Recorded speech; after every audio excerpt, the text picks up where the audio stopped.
Hello everyone and welcome back to a brand new day of Road to TCG Worlds 2018. Now,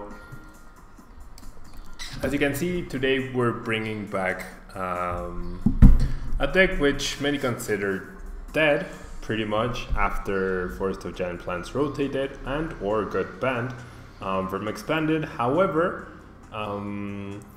this is Ryan Sablehouse's list from Team CCG Castle, and I believe that this list is pretty good. It's very versatile in what it can do. There's no need to rush Decidueye or like back with Deciplume, like you really wanted to rush out the Decidueye and the Vileplumes to lock down your opponent and have your damage output going. However, in this new format, you don't have to rush the Decidueye. You can take your time setting up with Brigette and whatever else. And yeah, I mean, the deck seems pretty good, and I hope to showcase it today. So huge props to Ryan Sablehouse for the list.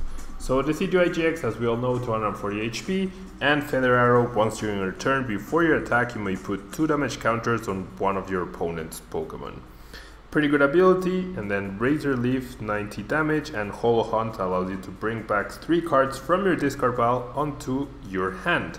So you get extra DCEs, extra Guzmas, which are actually very important in this day and age, and also extra Acerolas or even extra Rainbow Energy, whatever you need. Now we also have 2 Tapu Koko in order to spread damage, and with the help of the Decidueye, the damage can really pile up quite quickly. We also have Espeon-EX to devolve, of course, after you've spread a lot of damage around. Then you have triple Tapu Lele-GX to increase consistency, and because it's a pretty good attacker, especially when aided by the extra damage outputs from the Decidueye. We also have our 2/1/1 Alolan Ninetales line.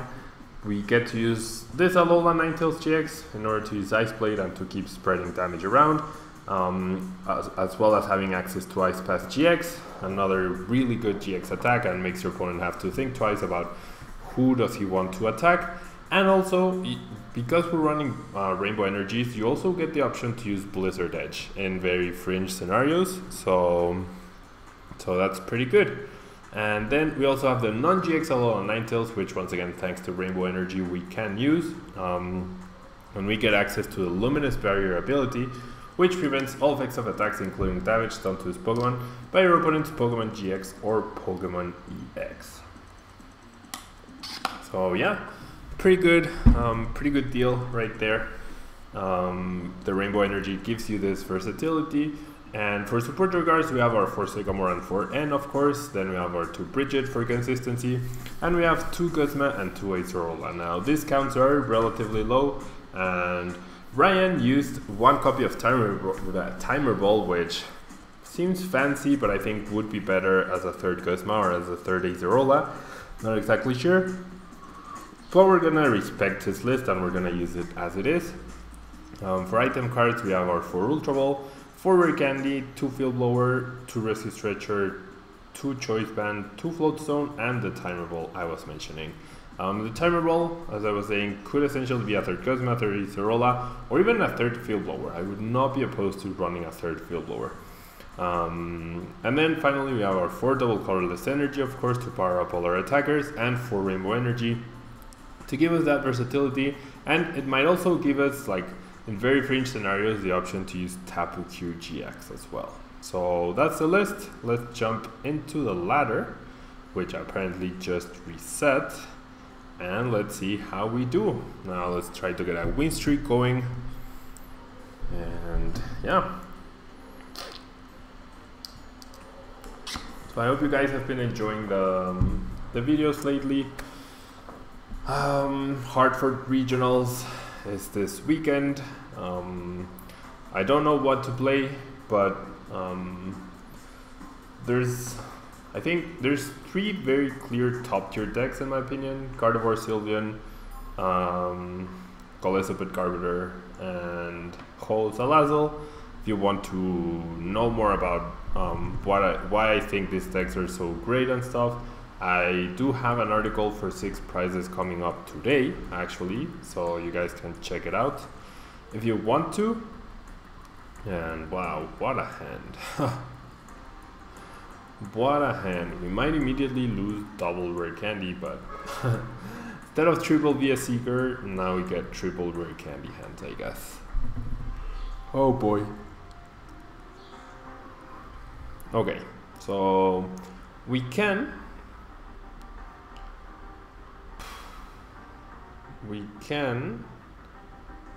discard 1 Dartrix and 1 rare candy, I guess.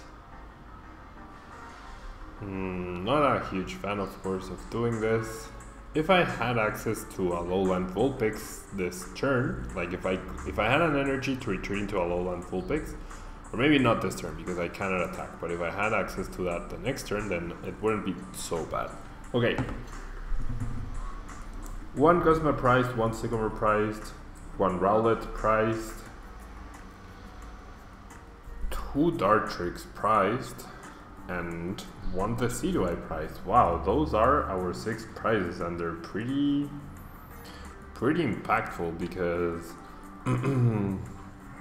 we're gonna have access to only 1 rare candy, and there's 2 of the Dartrixes prized. Wow, okay. We have no idea what we are up against, so I'm gonna grab 1 of each just to have the versatility, and I'm gonna pass here. The Rescue Stretcher can become the Dartrix, which I guess compensates a little bit for losing all the rare candies.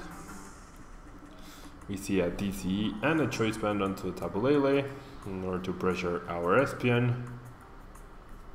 And we see an N. Okay, so we get to save the rare candies. That's pretty good. That is pretty good. Okay.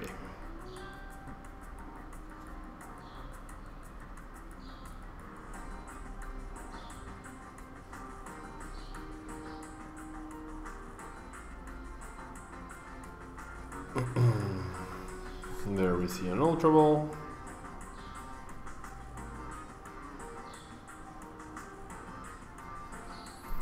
Foreigner and Guru, and we see Lightning Energy, so it's a Tapu Koko deck.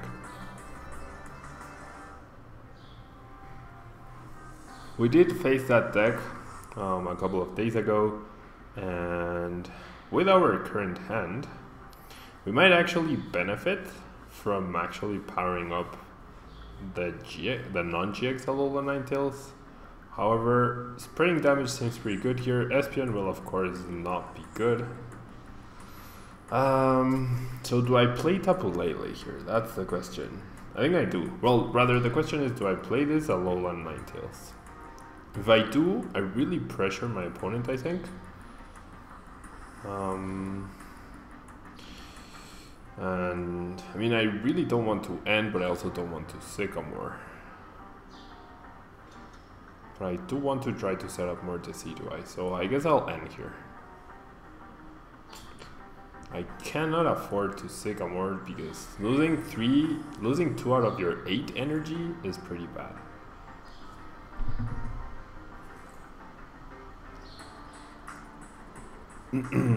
Perhaps attacking with Lele would have been better. Now let's play the timer roll here. We get 1 hit, so I guess I'll find... Actually, I'm gonna grab the Decidueye because I can use the Rescue Stretcher to get back the Dartrix. So that way we have a guaranteed Decidueye the upcoming turn. And the Choice Band on my opponent is not a priority to get rid of. Our spread is pretty weak, but it does pressure my opponent into... If he benches other stuff, then Tapu Koko gets stronger.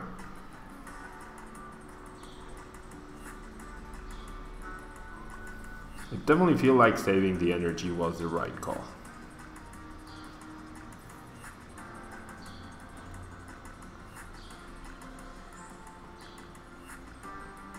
Okay.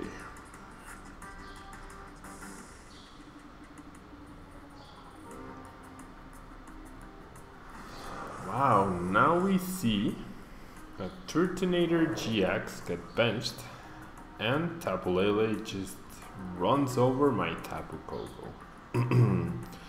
So all we need here is now another DCE, right? DCE means 120. Oh no, we do actually need the choice band on a Lele. So I'm gonna start using Feather Arrow on Turtonator, and I'm gonna play another Lele, which seems very strange, but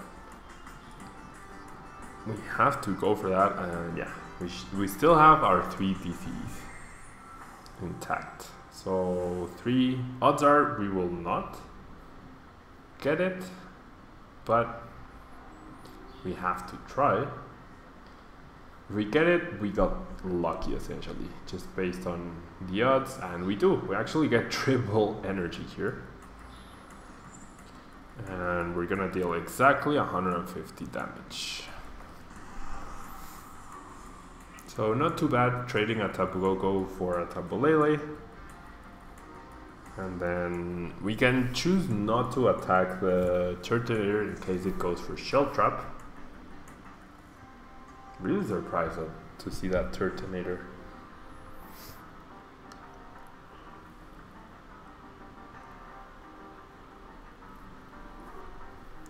We can also start powering up the Alolan Ninetales GX.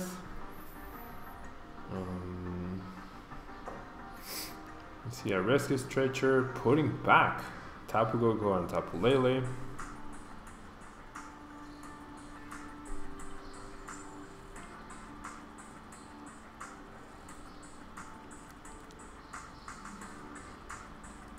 And there we see another Sycamore.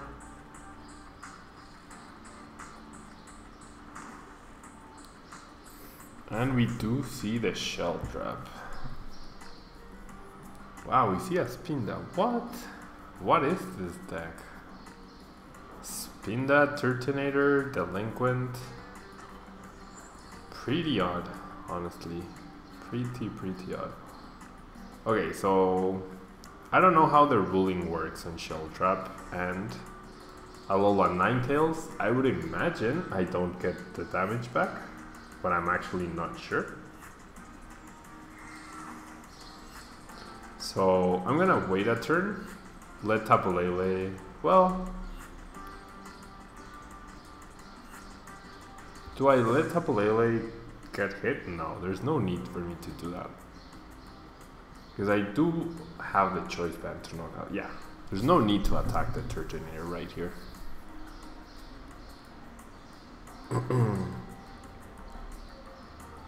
Pretty weird deck by my opponent.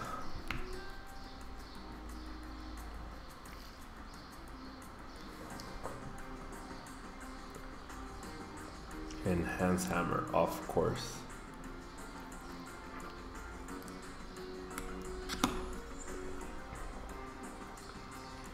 Enhanced Hammer. Ridiculous. Wow.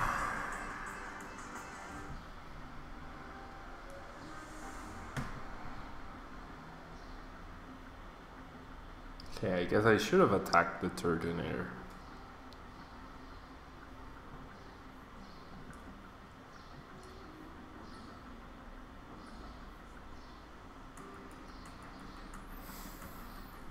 Okay. So my opponent attacks the Ninetales and confuses it. So I'm gonna use my GX attack. And I'm gonna attach a Float Stone there. I'm going to retreat into the Decidueye, and I'm actually going to remove this Float Stone in order to get it back with the Decidueye. Now I'm going to first Feather Arrow the Turtonator. Yeah. And then I'm going to use Hollow Hunt. So I'm gonna get back the Float Stone and the 2 double colorless. It's pretty much the only thing I need at this point in time. Decidueye can take a knockout, or Alolan Ninetales can take a knockout. Tapu Lele can also finish off things. And we see my opponent drop a Tapu Lele for an N. Well, at least we're back to four double colorless energy in the deck. So eventually I will find the DC, eventually.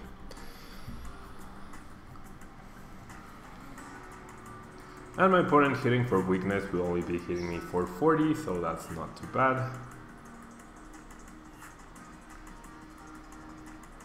Gonna play the end myself. I'm gonna thin my deck first though with the Ultra Ball.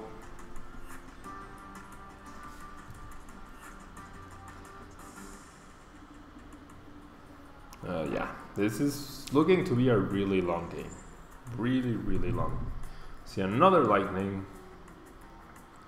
And we see a T-tier punch. Okay, so I'm gonna discard these two guys. And I'm gonna grab a Koko, and then I'm going to N. Hoping to hit Float Stones or DCs. We do hit the DC and the Acerola.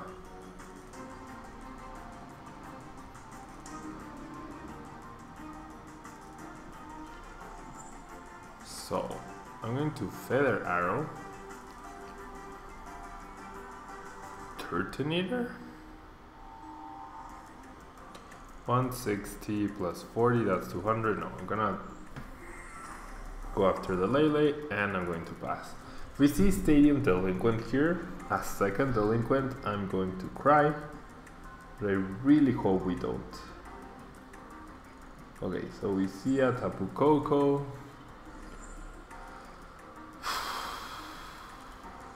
Because of the DC, my opponent is going to be able to use his GX attack and knock out my Decidueye. So annoying.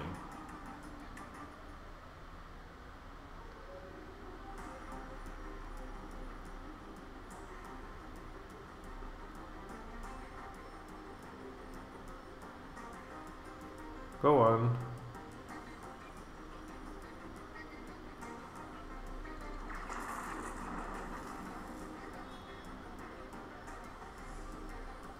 I guess the biggest issue for me right now is the confusion from Spinda.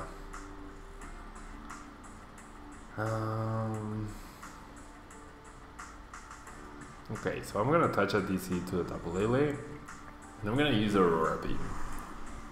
The issue is it's gonna be a 3-hit KO instead of a 2-hit KO, which gives my opponent more turns to just find the things he needs to keep annoying us.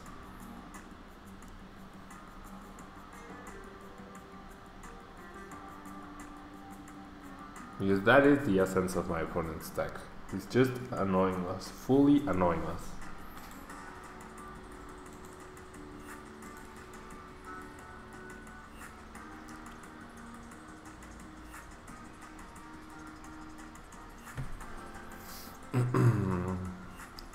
Okay, so place down a parallel CD, reducing my damage output and discarding the Turtonator.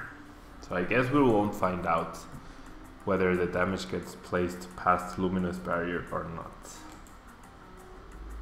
Wow, he immediately removes the Stadium, so no damage reduction for us. Which would have mattered because then Alolan Ninetales would not have been able to knock out the Spinda. We see another Koko drop.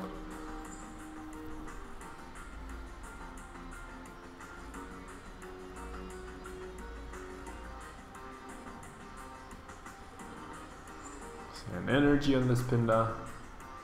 And we're gonna see a pass, right? Or is he going to retreat? No. Then he wouldn't have wasted the Koko. So he's gonna let Tapu Lele take a hit here.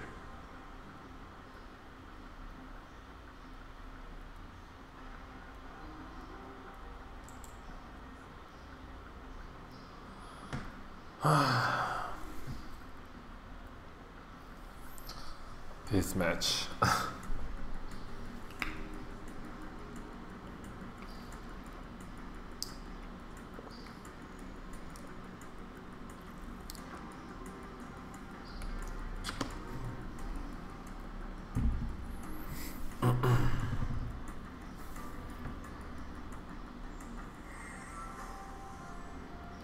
For a Guzma. Interesting. Is he going to use it right now? Yes. Wow. Well, oh, okay.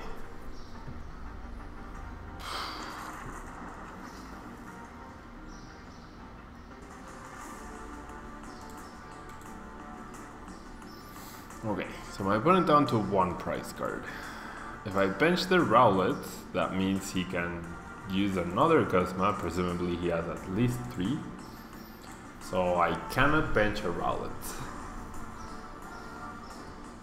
Definitely cannot bench a Rowlet here.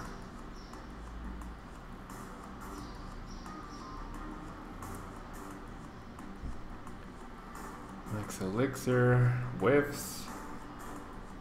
3 and 3, 6. Basic lightning energy so far.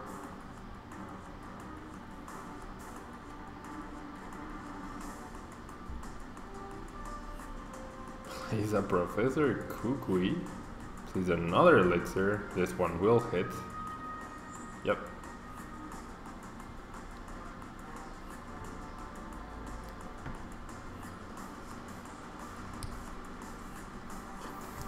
And decides to retreat. Okay.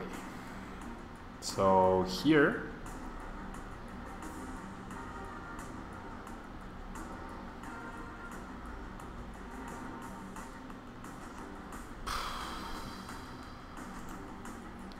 here I definitely have to take a knockout, right? I cannot let that Spinda live.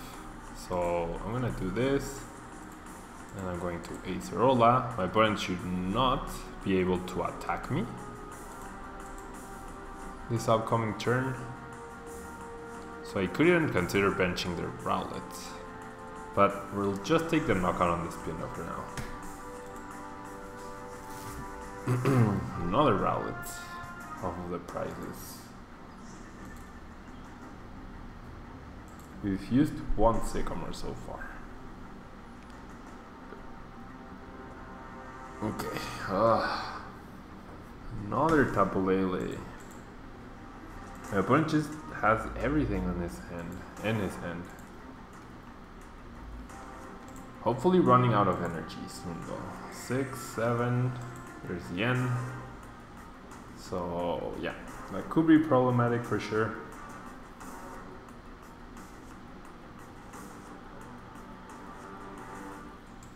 Depends on what we draw, but it could be an issue.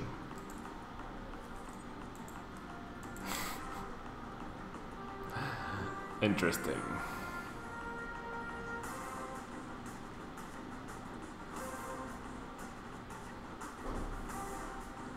Okay, so I might actually be forced to play the Brigette. We see a Super Out. He's gonna put back 3 basic lightning for sure.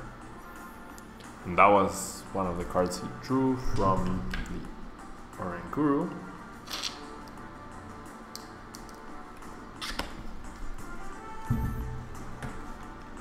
Okay. Oof, what a top deck. Okay. Okay, I'm gonna take the risk here. And I don't have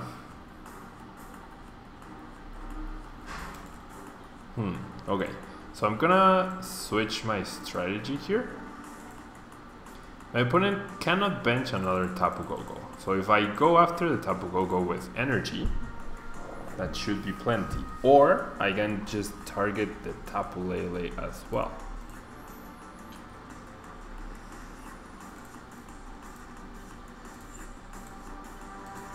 Okay, yeah, so that, yeah, either I go after the Koko, 130,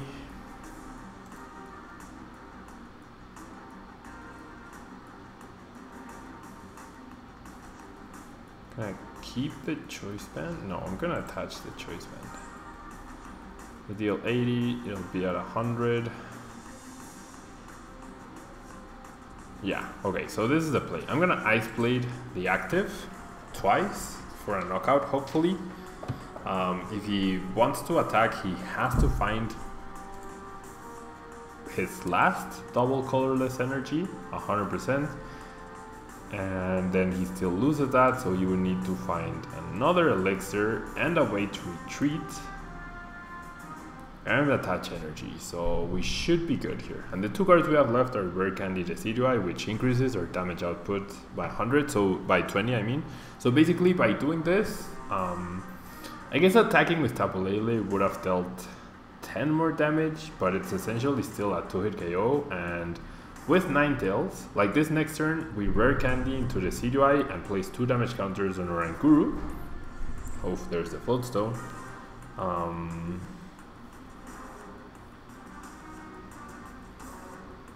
There's a Float Stone. Okay. So that complicates things a little bit. My opponent gets 1 card off of Oranguru. A big mistake by my opponent was definitely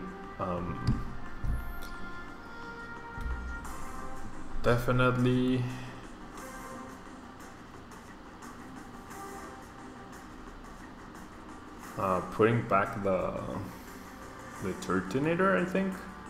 Okay.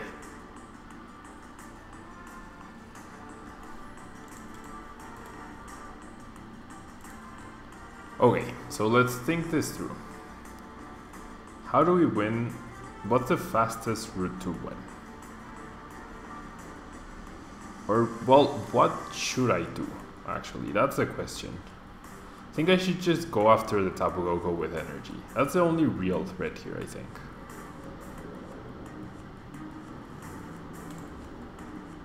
So I only need to attack that Tapu Koko twice. And the nearest thing to get knocked out is either Oranguru or Tapu Lele. So I'm gonna go after the Oranguru.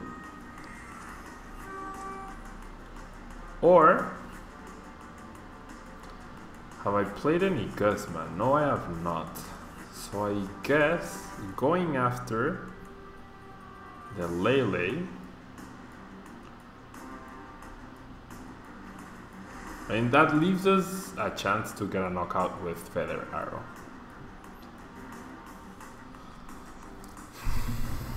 It's a very interesting game, very close for sure. Very, very close.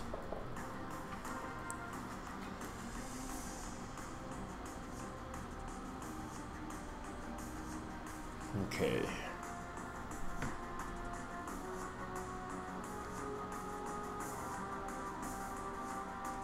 Ninja Boy, wow.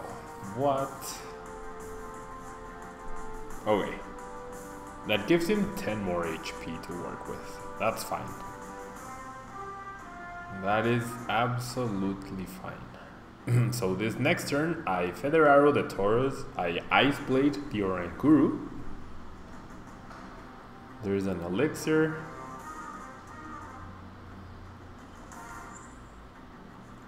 But yeah, 130 damage doesn't do anything to anyone. So he needs a way to retreat and an energy. And he can't get both off of 1 card. No. Ugh. You're kidding me. The second enhanced hammer.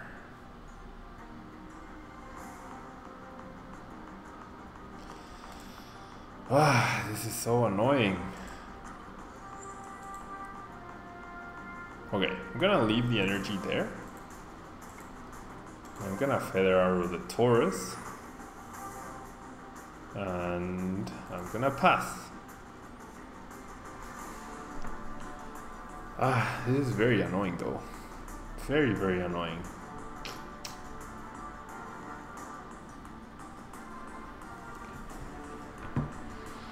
Like, all my opponent is doing is delaying the inevitable. That's all he's accomplishing. There's the third energy. Does he have a way to switch?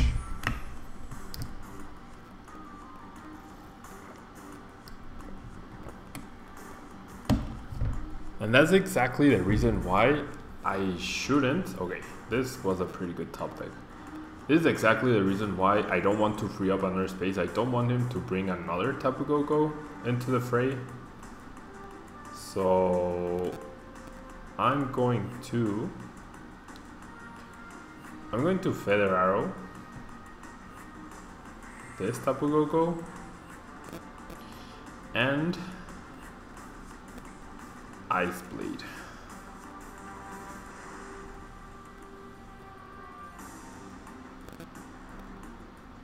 So Float Stone DCE onto Taurus wins him the game.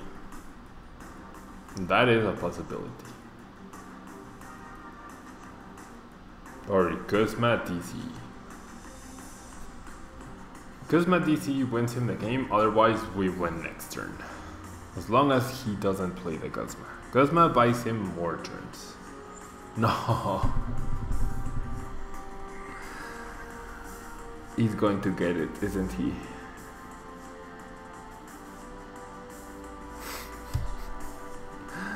Ah, unbelievable. Unbelievable. Did he whiff or not? Hope he's not slow playing.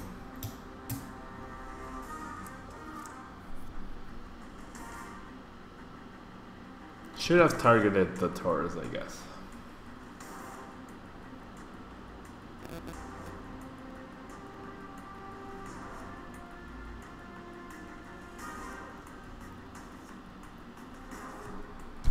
Come on.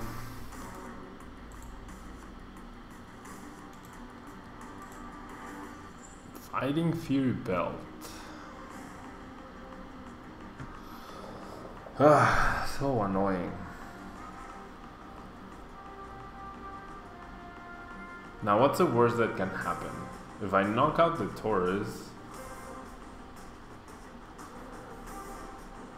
and then if I get up DCE, I could actually 1, 2.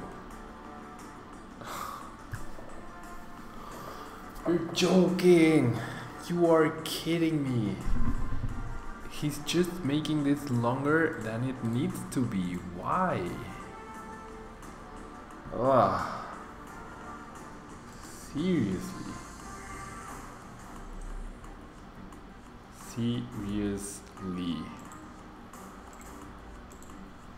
Okay, so because of the stadium, we're still short of damage to get the knockout, but ugh.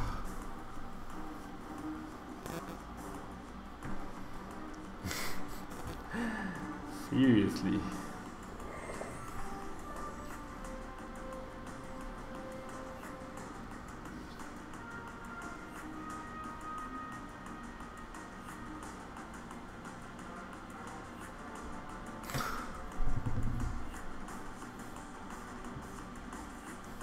He plays one copy of Super Scoop Up? Really? One copy. Jeez.